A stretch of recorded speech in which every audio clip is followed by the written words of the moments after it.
Let me tell you about the day everything in my world flipped upside down. You know how some moments just split your life into before and after?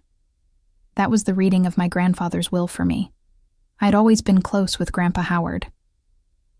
While everyone else in the family saw him as this intimidating business titan, I just knew him as the man who'd sneak me extra dessert and tell me stories about his humble beginnings. We'd spend Sunday afternoons in his study while he showed me reports and explained business concepts that probably should have bored a teenager to tears. But somehow, the way he talked about it all made it fascinating. When he passed, I was devastated. The funeral was this elaborate affair. CEOs, politicians, and business partners from around the world showed up.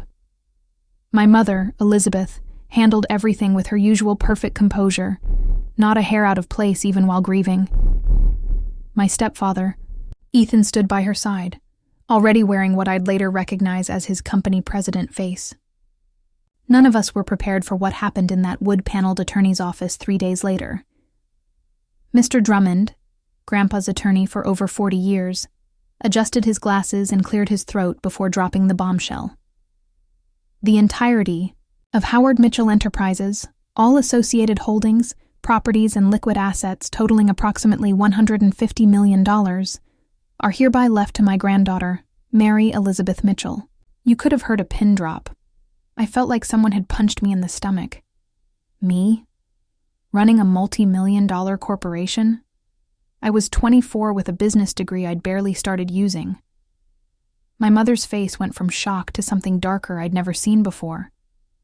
"There must be some mistake," she whispered, her knuckles white as she gripped her designer purse. Mr. Drummond shook his head. "There's no mistake. Howard was extremely clear and revised this will just 3 months ago." Ethan laughed, this hollow, uncomfortable sound. "This is absurd. Mary has no experience running a company of this magnitude. Elizabeth has been Howard's right hand for 15 years. This will destroy everything Howard built." The way they were talking about me like I wasn't even in the room made something shift inside me. I'd spent my whole life being the quiet, agreeable daughter, the good girl who never caused trouble. But hearing them dismiss me so completely while eyeing my inheritance like vultures, it awakened something. "The will is quite specific," Mr. Drummond continued, pulling out another document. "There's also a letter addressed to Mary." I took the envelope with trembling hands. Grandpa's familiar handwriting brought tears to my eyes. I could almost hear his gravelly voice as I read. "My dearest Mary, if you're reading this, I've moved on to whatever comes next. Don't be afraid of what I'm entrusting to you.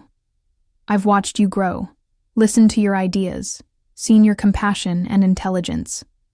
The company needs exactly what you have, fresh perspective and a heart that hasn't hardened. They'll underestimate you. Let them. I've arranged everything to give you time to find your footing. Trust Lucas Sinclair. He knows the plan. Remember what I always told you. Steel isn't forged in gentle waters.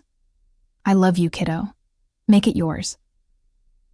When I looked up, Mom was furiously whispering to Ethan, both of them shooting glances my way that made me feel like prey. "This is going to destroy our family," Mom finally said, turning to me with tears that seemed calculated to make me feel guilty. "Your grandfather wasn't thinking clearly at the end. Surely you see that handing this responsibility to you is a mistake." I felt sick, overwhelmed, terrified. But something in Grandpa's letter steadied me. He'd prepared for this reaction. He'd believed in me when nobody else had bothered to look beyond the surface. "I'm sorry you feel that way," I found myself saying, my voice stronger than I expected. "But this was Grandpa's decision, and I intend to honor it." The ride home was silent, thick with tension you could cut with a knife. I stared out the window at the city skyline dominated by the Mitchell Tower, trying to process that all of it, the buildings, the businesses, the legacy, was now mine. And so was the target that had just been painted on my back by the 2 people I should have been able to trust most in the world. What I didn't know then was that this inheritance wasn't just money and buildings and power. It was a test, a battle, and the beginning of discovering exactly what I was made of. Sometimes the most unexpected gifts come wrapped in the hardest challenges. And sometimes the people who should love you most become your greatest opposition when power and money enter the picture. I'll never forget those final days with Grandpa Howard. The hospital room smelled of antiseptic and lilies. Mom's doing. She always brought lilies, even though Grandpa hated them.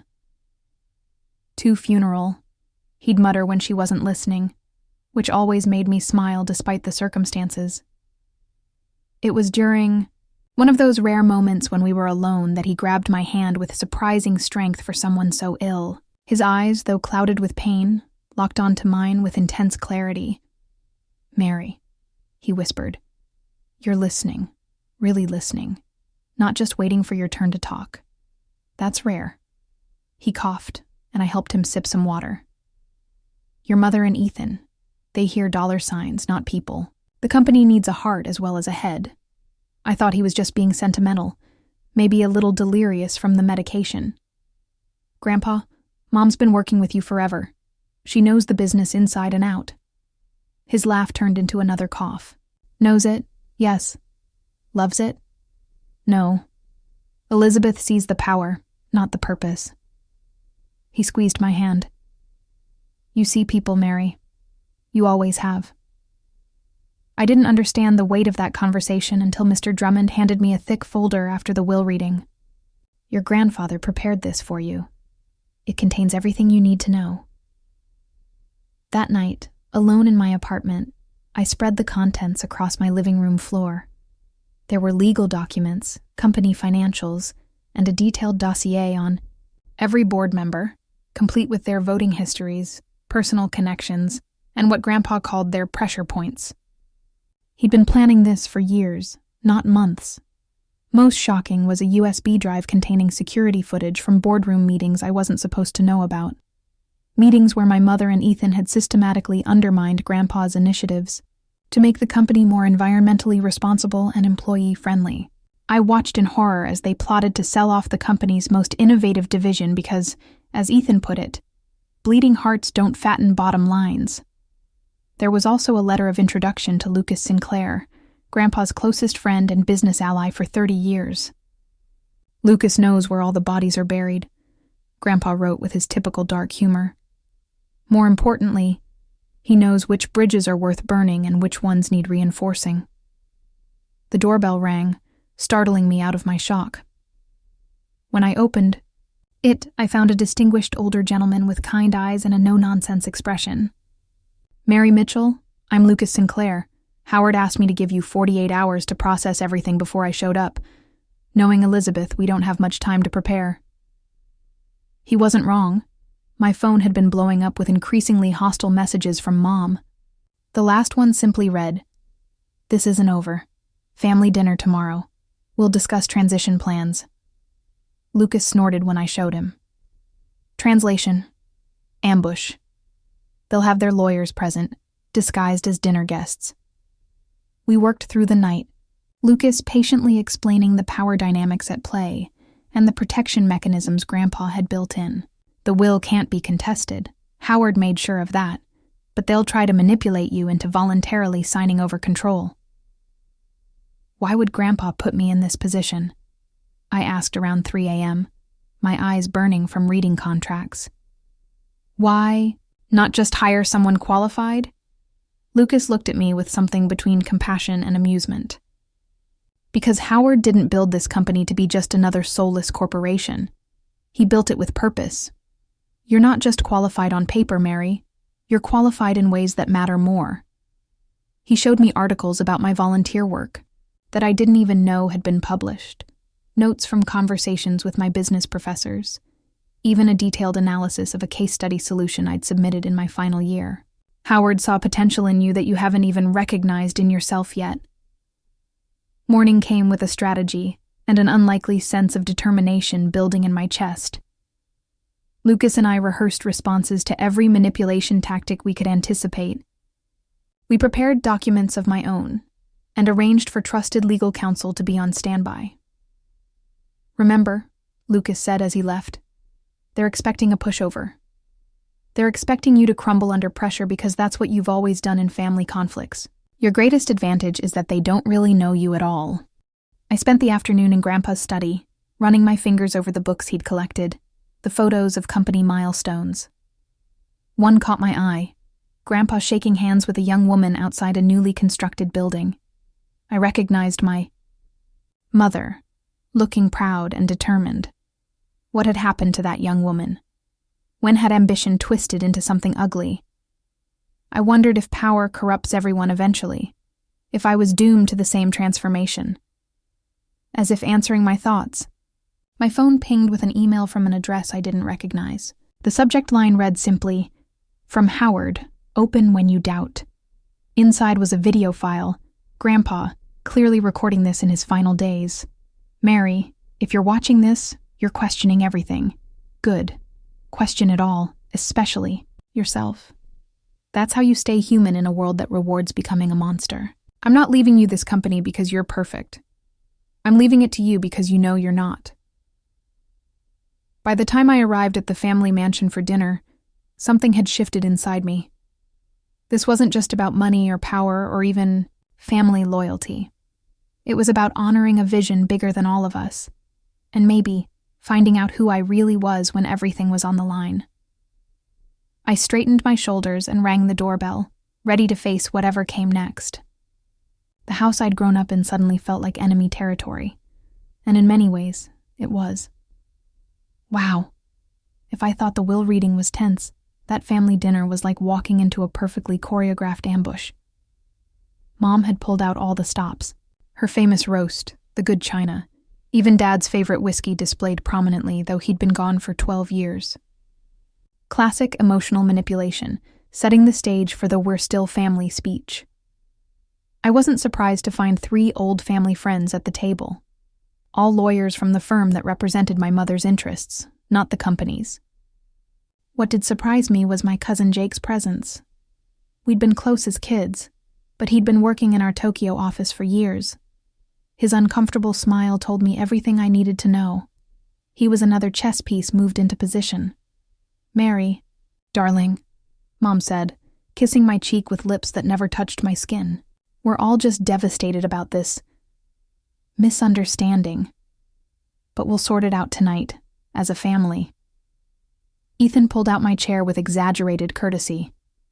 Howard always did have an unusual sense of humor. This last prank was his masterpiece. I thought about Lucas's coaching. Don't defend, don't explain, don't engage on their terms. So I just smiled and asked about the wine selection. Halfway through appetizers, Mom clinked her glass. "I think we all know why we're here.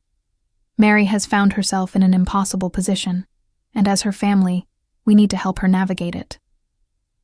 One of the family friends smoothly picked up the thread. "I've taken the liberty of drafting some documents that would establish a transitional guardianship. Elizabeth would assume fiduciary responsibility while Mary retains titular ownership. It's quite common in cases where inheritance exceeds experiential readiness." I took a sip of water, counting to 5 in my head. That's very thoughtful, but unnecessary.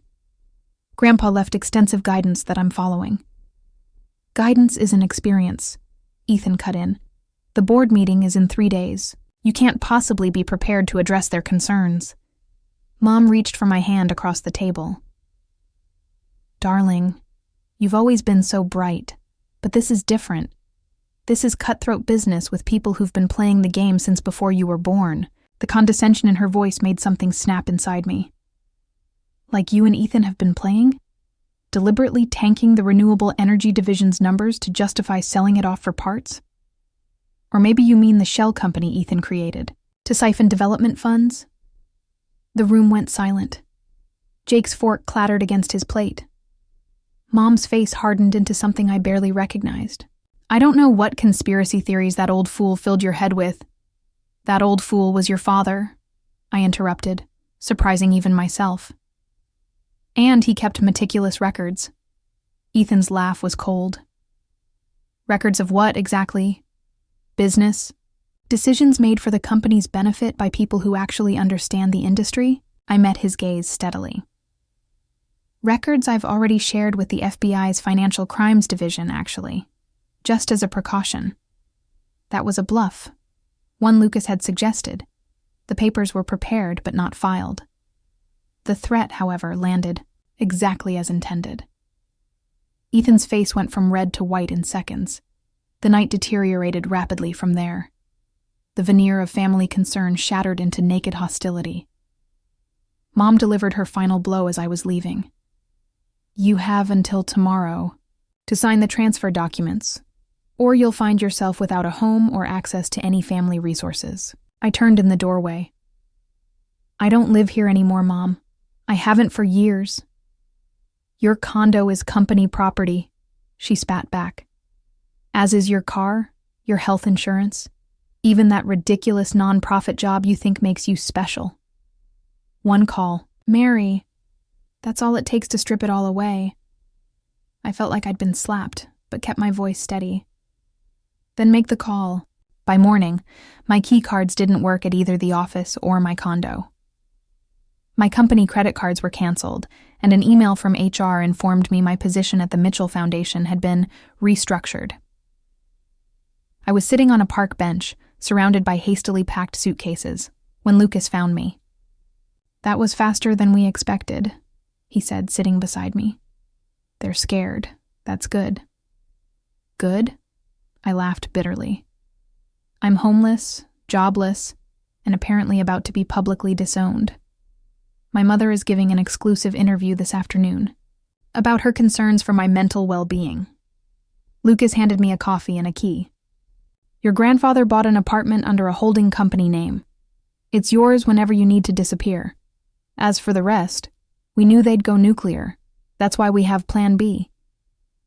Plan B, as it turned out, involved moving into a secure apartment and watching my family systematically dismantle my reputation. The interview was just the beginning.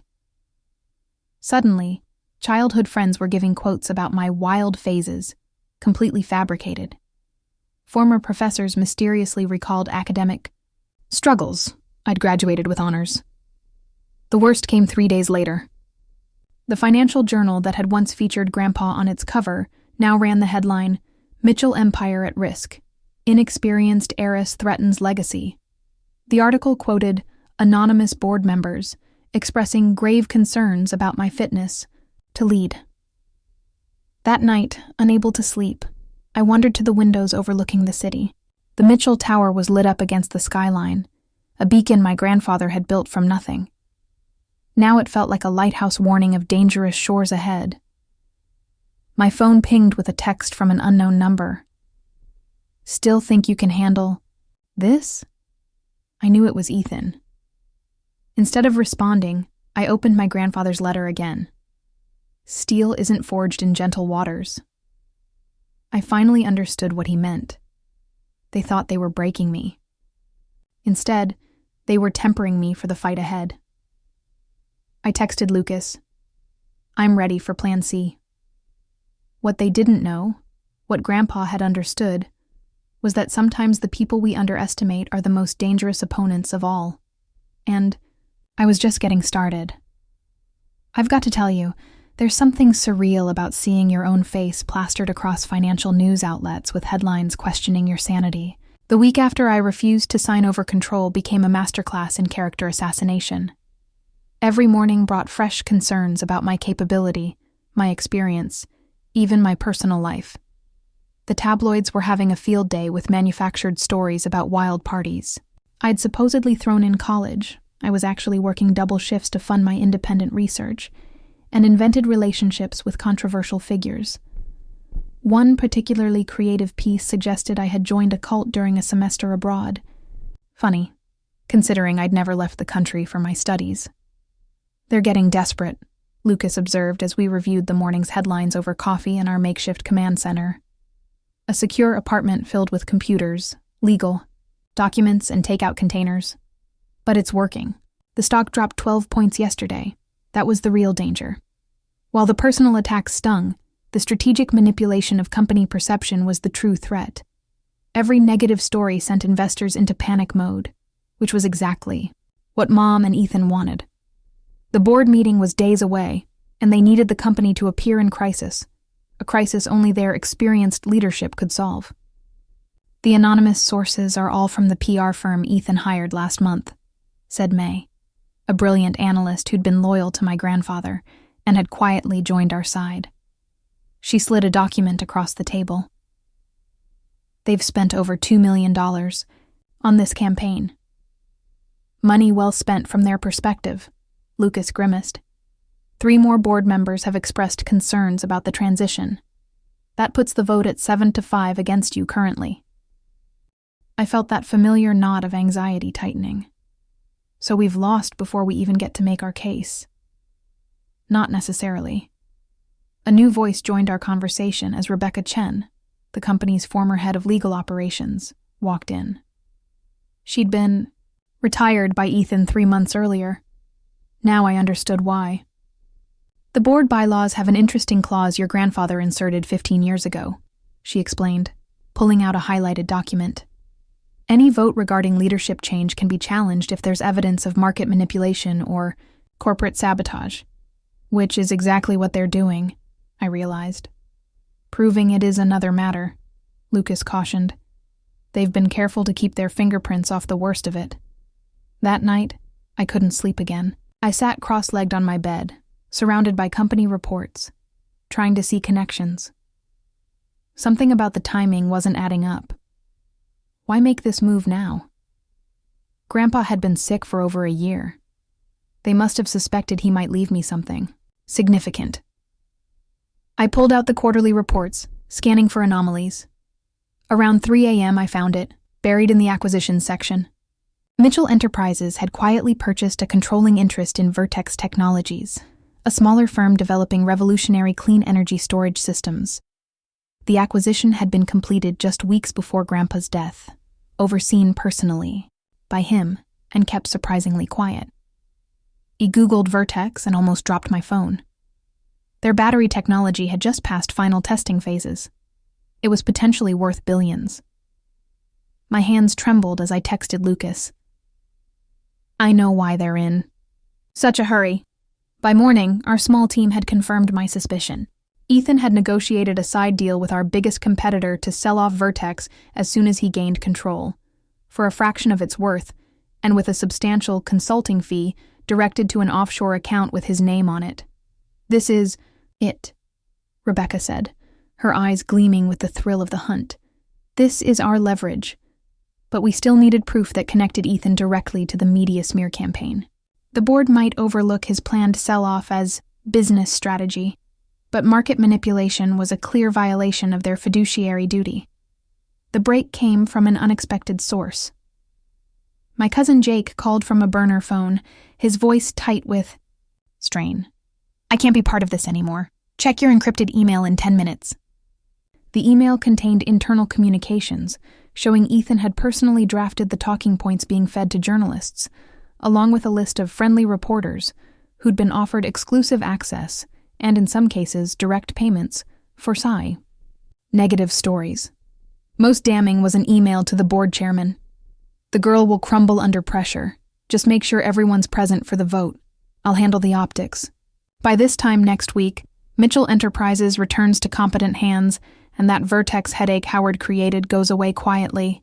We had them, but timing was crucial. If we move too soon, they'll have time to create a counter-narrative, Lucas warned. Too late, and the damage to the company could be irreversible. The decision crystallized when I received a formal notice that the board had called an emergency session, moved up 2 days earlier than planned. They were accelerating their timeline.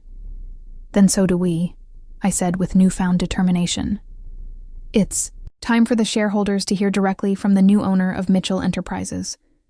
We worked through the night, preparing documents, contacting key investors, and crafting my message. By morning, we'd secured an emergency injunction preventing any leadership votes until evidence of manipulation could be presented. I walked into the Mitchell Tower for the first time since the will reading, flanked by Lucas and Rebecca. The security guards looked confused when their newly updated deny entry orders were overridden by a federal marshal accompanying us. The executive floor was buzzing with tension. As we approached the boardroom, I saw my mother's perfectly coiffed head through the glass walls. She was mid-sentence when she spotted me. The look of shock on her face was almost worth everything I'd been through. "Sorry I'm late," I said, walking into the room with more confidence than I felt. "I believe this emergency session concerns me, so I thought I should be present." Ethan recovered quickly, his smile not reaching his eyes. "Mary, this is a pleasant surprise. We were just discussing transition options to make things easier for you." "I'm sure you were," I replied, nodding to the marshal, who began distributing blue folders to each board member. "But before we continue, there are some documents the board should review, particularly the section on corporate sabotage and breach of fiduciary duty." The room erupted into chaos as board members began reading. My mother's face went from shocked to furious to carefully blank in the span of seconds. A transition I'd seen many times at family functions when things didn't go her way. The chairman cleared his throat, his face ashen. "Perhaps we should adjourn to review these serious allegations." "By all means," I agreed. "But first, I'd like to address the board directly, as is my right as majority shareholder." As board members reluctantly retook their seats, I felt a strange calm settle over me. For the first time since this began, I knew exactly who I was and what I was fighting for. This wasn't just about wealth or power or even family betrayal anymore. It was about honoring a legacy of innovation and integrity that my grandfather had built, and that some people were willing to destroy for personal gain. I looked around. The table at these people who had underestimated me so severely and began to speak. You know that moment in movies when the underdog finally gets to confront the villains? Let me tell you, it's way more terrifying in real life. My hands were trembling so badly I had to grip the edge of the conference table as I faced the board members. Some confused, some hostile, all now intensely focused on me. "I'll be brief," I began, my voice steadier than I expected. "For the past 2 weeks, this company has been under attack. Not from outside competitors, but from within." I nodded to Lucas, who dimmed the lights and projected a timeline on the wall. Each point documented with emails, financial transfers, and media hits. Following my grandfather's death, a coordinated campaign was launched to manipulate public perception of Mitchell Enterprises and its leadership succession. This wasn't just routine business coverage. It was a calculated effort to drive down stock prices, create panic among shareholders, and manufacture a crisis that would justify an emergency leadership change. One of the board members, Dr. Helen Roberts, a respected economist who'd been my grandfather's friend, leaned forward. "These are serious allegations, Ms. Mitchell. What evidence supports them?" "I'm glad you asked." I clicked to the next slide showing Ethan's email correspondence with media contacts. These communications show payments to journalists for negative coverage, fabricated quotes attributed to board members without their knowledge, and direct instructions on timing, releases to maximize market impact. Several board members exchanged alarmed glances. I could see Ethan shifting uncomfortably, while my mother maintained her perfect poker face, not a flicker of emotion betraying her. But this was just the public-facing strategy, I continued. The real objective was far more concerning. The next slides revealed the Vertex Technologies acquisition and Ethan's side negotiations to sell it off at a massive loss, with substantial kickbacks to offshore accounts. The room erupted in overlapping voices. The chairman banged his gavel repeatedly, trying to restore order. Through the chaos, I noticed something unexpected. My mother was staring at Ethan with genuine shock. This part, apparently, she hadn't known about. When the room finally quieted, Ethan stood, straightening his expensive tie. "These are desperate fabrications from an inexperienced heir trying to hold onto power she doesn't deserve. Any communications I had with media were standard PR management during a turbulent transition. As for Vertex, yes, I explored options for that division because it's a money pit with unproven technology that Howard irresponsibly acquired in his diminished state." The smooth confidence in his voice nearly made me doubt myself. He was good. I had to give him that. "If the technology is unproven, I countered. Why did Quantum Core offer you personally a $20 million consulting fee after acquisition? And why does your proposal value Vertex at 1/5 of its independently assessed worth? Before Ethan could respond, a new voice joined the conversation. I can answer that. All heads turned toward the doorway where Jake stood, my once distant cousin now looking both terrified and determined. The technology works, he said, stepping into the room. I've been overseeing the Tokyo tests for 6 months. It's revolutionary, and it's why Uncle Howard acquired Vertex in the first place. The results were just confirmed last week. Placed a flash drive on the table. These are the final test results and market projections. Vertex will transform energy storage globally within 5 years.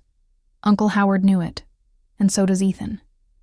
My mother finally broke her silence. Ethan? What is he talking about? For the first time, Ethan's composure cracked. Elizabeth, don't be naive. Howard was giving away our family legacy to chase green energy pipe dreams. I was protecting our interests. By committing fraud? Lucas interjected mildly, placing another document on the table.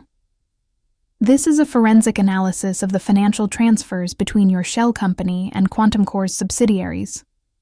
The SEC would find this very interesting. The chairman cleared his throat. I think we need to take a short recess to— No, I interrupted, surprising myself with my firmness. No more delays, no more backroom deals. This board needs to decide right now.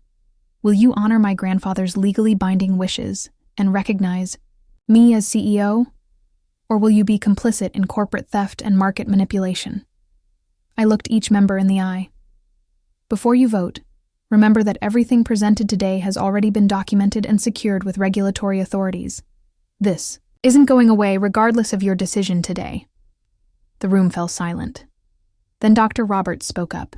I move that we recognize Mary Mitchell as the rightful CEO of Mitchell Enterprises, effective immediately, and form an independent committee to investigate the allegations against Ethan Winters. The second came quickly. The vote that followed was unexpected. Not the slim margin we'd hoped for, but unanimous except for Ethan's abstention. Even my mother, after a long moment of internal struggle visible only in her eyes, raised her hand in support. As the meeting adjourned in a flurry of legal next steps and press statements being drafted, my mother approached me in the hallway. For a moment, I thought she might embrace me or offer some kind of reconciliation. Instead, she simply said, "Your grandfather would be pleased." Then, after a pause, "I didn't know about Vertex or the offshore accounts." It wasn't an apology, but from Elizabeth Mitchell, it was as close as I'd ever get to one. When she walked away, Lucas squeezed my shoulder. "Don't feel too sorry for her. She knew about the media manipulation. She just didn't know Ethan was cutting her out of the bigger score. Security was already escorting Ethan from the building, his personal items to be sent later after a thorough review for company property. As he passed me, he hissed, "This isn't over. You're not equipped for this world." Maybe he was right. Maybe I wasn't equipped for the cutthroat world he thrived in. But I was beginning to think that was exactly why Grandpa had chosen me, because he wanted someone who would lead differently. That evening, alone in my grandfather's office, my office now, I found a small wooden box in the desk drawer, with my name carved into the lid. Inside was a vintage compass with a note. True north doesn't change just because the terrain gets difficult. I placed it on the desk where I could see it, a reminder of the direction I wanted this company to go, regardless of the difficult terrain ahead. The battle for control was over, but the real work of leadership was just beginning. As I looked out at the city lights coming on against the darkening sky, I realized that exposing the saboteurs wasn't the end of the story. It was just the end of the first chapter. 1 year. That's how long it's been since that showdown in the boardroom. 1 year of the steepest learning curve imaginable, of 18-hour workdays and decisions that kept me awake at night. 1 year of proving myself not just to the board or the shareholders, or the employees, but to myself. Today, as I stand at the podium for Mitchell Enterprises' annual shareholder meeting, I can't help reflecting on this wild journey. The room is packed. Attendance is up 40% from last year, when people came out of morbid curiosity to see the heiress they expected to fail spectacularly. The numbers on the screen behind me tell a different story now. Our stock has rebounded 32% since its artificially induced low. The Vertex division has secured 4 major international contracts. Employee retention is at a 5-year high. And just last month, Forbes ran a cover story titled "The Mitchell Renaissance: How a Generational Shift Revitalized an Empire." A year ago, I begin, looking out at the sea of faces. Many of you came here wondering if Mitchell Enterprises would survive what some called a succession crisis. Some financial analysts predicted our downfall. Competitors circled like sharks, sensing blood in the water. I pause, allowing myself a small smile. They underestimated 2 things: the foundation my grandfather built, and the resilience of the Mitchell Enterprises family, by which I mean every person who works here. The crowd's energy feels different today, engaged, optimistic. I spot Lucas in the front row, giving me an encouraging nod. Beside him sits Rebecca Chen, now reinstated as our chief legal officer. Jake is there too, having moved back from Tokyo to head the Vertex division. Conspicuously absent are my mother and Ethan. Following the investigation, Ethan faced both civil and criminal charges for securities fraud. My mother avoided legal consequences but chose to retire to the family estate in the Hamptons. Our relationship remains complicated, occasional stilted phone calls and holiday cards with formal signatures. Some wounds take more than a year to heal, if they ever do. The past year has taught me that legacy isn't just something you inherit, I continue. It's something you build every day, with every decision, with how you treat people, with the values you won't compromise even when it would be easier to do so. I click to the next slide showing our new initiatives. Expanded parental leave, sustainable manufacturing processes, educational partnerships for underserved communities. These were programs Grandpa had drafted, but never implemented. Projects I found in his personal files marked simply "for the future." Howard Mitchell built this company on innovation and integrity, I say. Today, we honor that legacy not by maintaining the status quo, but by pushing boundaries, just as he always did. As I move through the presentation, I notice something that would have terrified me a year ago, but now feels natural. Making decisions on the fly, answering technical questions with confidence, connecting disparate pieces of information into cohesive strategy. Somewhere along this journey, I stopped feeling like an imposter and started feeling like a leader. The meeting concludes with a standing ovation, not just polite applause, but genuine enthusiasm. As people file out, Dr. Roberts approaches me. "Howard would be proud," she says, echoing my mother's words from a year ago, but with warmth that was missing then. Not just of the results, but of how you've achieved them. You've brought something back to this company that had been fading, purpose beyond profit. Later that evening, I host a small gathering at my apartment, no longer the secure hideout from those early days, but a place that finally feels like home. Lucas, Rebecca, Jake, and a handful of others who stood by me during the darkest days shared drinks and stories. "Remember when you couldn't even get through security?" Jake laughs, clinking his glass against mine. "Now they practically salute when you walk in." "They do not," I protest, though it's true that the once suspicious security team has become surprisingly protective of me. "To Mary," Lucas raises his glass, "who proved that sometimes the right person for the job isn't the obvious choice on paper." As conversations flow around me, I slip away for a moment to the balcony. The city sparkles below, the Mitchell Tower standing proud among the skyscrapers. I take out Grandpa's compass, which I've carried with me every day since finding it. Year ago, I was terrified of disappointing him, of failing to live up to his expectations,